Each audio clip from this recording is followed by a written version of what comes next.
Hello everyone, एक बार फिर से आप लोगों का स्वागत है आपके प्यारे से यूट्यूब चैनल बायोलॉजी एकेडमी में। बहुत दिनों के बाद आज नया सेशन स्टार्ट हुआ है और नए सेशन में हम लोग हिस्ट्री का ऑब्जेक्टिव क्वेश्चन करेंगे, जिसका मेन टॉपिक है ऋग्वेद। तो आज की क्लास में हम लोग इसी ऋग्वेद के जो ऑब्जेक्टिव क्वेश्चन है इसी के बारे में जानेंगे। तो चलिए स्टार्ट करते हैं पहले क्वेश्चन के साथ। तो हमारा पहला क्वेश्चन है, भारत का सर्व प्राचीन धर्म ग्रंथ क्या है? भारत का सर्व प्राचीन धर्म ग्रंथ क्या है? ऑप्शन नंबर ए है वेद, ऑप्शन नंबर बी है महाभारत, ऑप्शन नंबर सी है रामायण और ऑप्शन नंबर डी है महाभारत और रामायण दोनों। तो भारत का सर्व प्राचीन धर्म ग्रंथ वेद है। कौन है भारत का सर्व प्राचीन धर्म ग्रंथ? कौन है? वेद है। इसी के साथ हम लोग चलते हैं दूसरे नंबर क्वेश्चन पे। तो अपना दूसरा नंबर क्वेश्चन कह रहा है क्या, वेद के संकलनकर्ता कौन है, यानी कि वेद के रचयिता कौन है? तो ऑप्शन नंबर ए कह रहा है वाल्मीकि, ऑप्शन नंबर बी कह रहा है वेद व्यास और ऑप्शन नंबर सी कह रहा है दोनों और ऑप्शन नंबर डी कह रहा है इनमें से कोई नहीं। तो वेद के रचयिता जो है, वेद के संकलनकर्ता महर्षि वेद व्यास है और इनका पूरा नाम है महर्षि कृष्ण देवपायन वेद व्यास, इनका पूरा नाम है। तो वेद के संकलनकर्ता कौन है? वेद व्यास। चलिए इसके बाद चलते हैं तीसरे नंबर क्वेश्चन पे। तो तीसरा नंबर क्वेश्चन कहता है क्या, वसुधैव कुटुंबकम का उपदेश कौन देता है? वसुधैव कुटुंबकम का उपदेश कौन देता है? तो वसुधैव कुटुंबकम का उपदेश हमें वेद से प्राप्त होता है।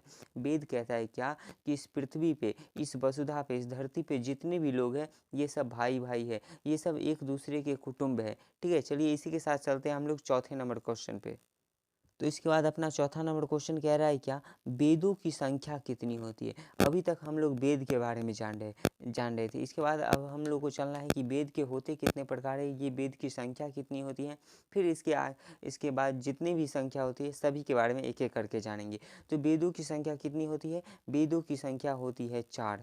पहला होता है ऋग्वेद, दूसरा होता है यजुर्वेद, तीसरा होता है सामवेद, चौथा होता है अथर्ववेद। और इन चारों वेदों को एक साथ हम लोग संहिता कहते हैं। क्या कहते हैं? संहिता कहते हैं। चलिए आगे चलते हैं 5वें नंबर क्वेश्चन पर।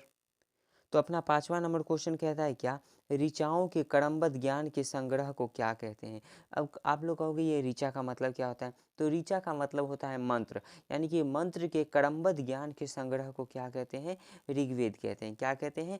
ऋग्वेद कहते हैं। या ऋचाओं के क्रमबद्ध ज्ञान के संग्रह को क्या कहते हैं? ऋग्वेद कहते हैं। और ऋग्वेद में जितने भी ऋचा होती है, उस ऋचा को जो ऋषि पढ़ता है उस ऋषि को होत्री कहा जाता है। क्या कहा जाता है? होत्री कहा जाता है। अर्थात ऋचाओं के क्रमबद्ध ज्ञान के संग्रह को ऋग्वेद कहते हैं। और ऋग्वेद के अंदर जितनी भी ऋचा होती है, उस ऋचा को जो ऋषि पढ़ते हैं उसे क्या कहते हैं? होत्री कहते हैं। उस ऋषि को क्या कहते हैं? होत्री कहते हैं। इसी के साथ हम लोग बढ़ते हैं छठे नंबर क्वेश्चन पे। तो अपना छठा नंबर क्वेश्चन कहता है क्या, ऋग्वेद में मंडल की संख्या कितनी होती है? तो ऋग्वेद में मंडल की संख्या होती है 10। ऋग्वेद में मंडल की संख्या कितनी होती है? 10। और ऋग्वेद में सूक्त की संख्या कितनी होती है? 1028। ऋग्वेद में सूक्त की संख्या कितनी होती है? 1028। और ऋग्वेद में ऋचाओं की संख्या, मंत्र की संख्या कितनी होती है? तो 10,462। कितना होता है? 10,462। ऋग्वेद में मंडल की संख्या 10, सूक्त की संख्या 1028 और ऋचाएँ की संख्या 10,462 होती है।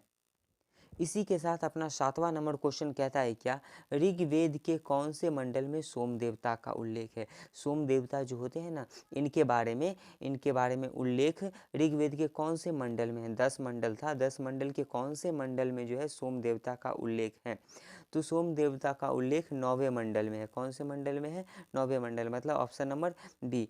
तो ऋग्वेद के कौन से मंडल में सोम देवता का उल्लेख है? 9वें मंडल में। चलिए चलते 8वें नंबर क्वेश्चन पर। तो अपना 8वां नंबर क्वेश्चन कहता है क्या, सूर्य देवता सावित्री को समर्पित गायत्री मंत्र के रचनाकार कौन है? सूर्य देवता सावित्री को समर्पित गायत्री मंत्र आप लोग जानते होंगे। तो ये गायत्री मंत्र जो होता है इसके रचनाकार कौन है? इस गायत्री मंत्र को किसने रचित किया? किसने किया? तो इसका रचना किए थे विश्वामित्र जी। कौन किए थे? विश्वामित्र जी किए थे। और इसी के साथ अपना 9वां नंबर क्वेश्चन भी कहता है क्या, गायत्री मंत्र का उल्लेख ऋग्वेद के कौन से मंडल में है? तो गायत्री मंत्र का उल्लेख ऋग्वेद के तीसरे मंडल में है। कौन से मंडल में है? तीसरे मंडल में है। फिर भी हम लोग इसका ऑप्शन देख लेते हैं। ऑप्शन नंबर ए कह रहा है पहला, ऑप्शन नंबर बी कह रहा है 9वां, ऑप्शन नंबर सी कह रहा है तृतीय यानी कि तीसरा, और ऑप्शन नंबर डी कह रहा है 10वां। तो कौन सा हो जाएगा? तृतीय मंडल हो जाएगा। तो ये विश्वामित्र के द्वारा जो सूर्य देवता सावित्री के लिए जो गायत्री मंत्र रचित किया गया था, उसका उल्लेख ऋग्वेद के तीसरे मंडल में मिलता है। इसके बाद अपने लोगों का लास्ट क्वेश्चन और 10वां नंबर क्वेश्चन है कि ऋग्वेद के 8वें मंडल की हस्तलिखित ऋचाओं को क्या कहते हैं। तो ऋग्वेद के 8वें मंडल में जो है हाथ से लिखी गई, हस्तलिखित का मतलब होता है हाथ से लिखा गया ऋचा है, मंत्र है, इसे क्या कहते हैं, खिल कहते हैं। क्या कहते हैं, खिल कहते हैं। तो आज का सेशन यहीं पे एंड करते हैं 10 क्वेश्चन के साथ। मिलते हैं अगले वेद। अगले वेद कौन सा होगा, यजुर्वेद। तो यजुर्वेद से रिलेटेड जो भी ऑब्जेक्टिव क्वेश्चन होगा इसे लेके आएंगे, और जुड़े रहिए हमारे चैनल बायोलॉगस एकेडमी के साथ। जय हिंद।